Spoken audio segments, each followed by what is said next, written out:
Hello, my name is Bill Haley, and this is part of my 3-minute introduction series into Haley 2024, the movements in government reform ideas. Now, this video is going to be on patents and copyrights.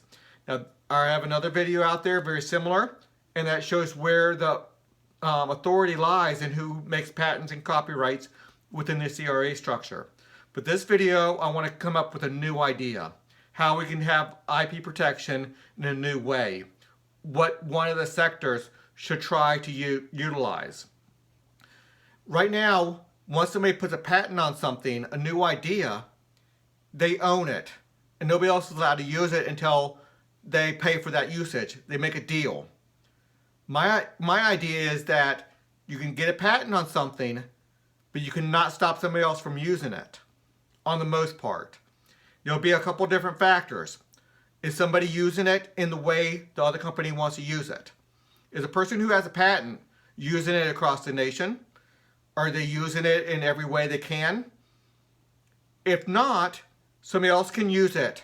They can apply to the patent office and say, I see there's an idea out there and I want to use it. They're not willing to sell it to me, but they're not using it across the nation. Or they're not using it in this manner. Or I have a new way to do it. Or I want to put this idea, and this idea together and utilize it. And then let the patent office come up with what's a just compensation. Maybe it's part ownership in that company. Maybe it's a royalty. Maybe it's a certain amount per. Maybe it's a certain dollar amount altogether. There's a lot of factors. But nobody can stop the sale. Now, the patent office, the board or whatever that's doing it, might not come up with favorable terms so the other company wants to even try. But nobody can block the sale. There's some things with medicine where somebody owns a certain gene in the DNA gene or whatever. They own the knowledge of a certain medicine or a certain knowledge of what that does.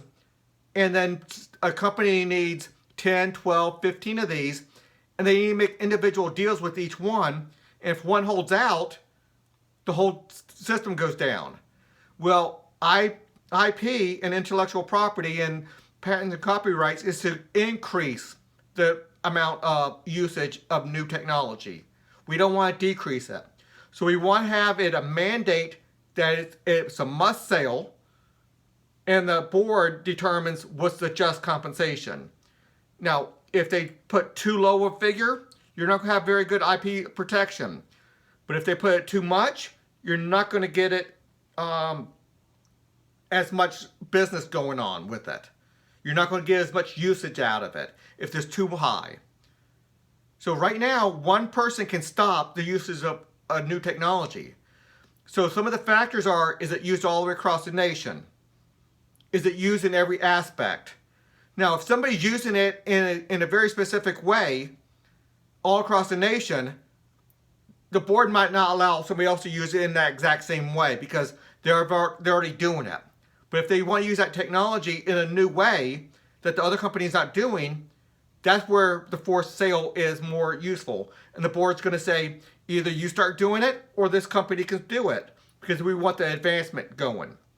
So it's just a new way to do IP protection where the board makes that decision based off a lot of different factors. It can be a very regulated factors, or it could be a very subjective nature of it.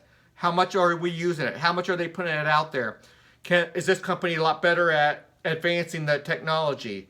Are they putting more 3 and 4 or a dozen different IP protected technologies out there together, combining them all to make one? And do they have to get a deal with each one of them? Or can they force that sale? So there's a lot to it, but it's just a new idea. So, until the next video.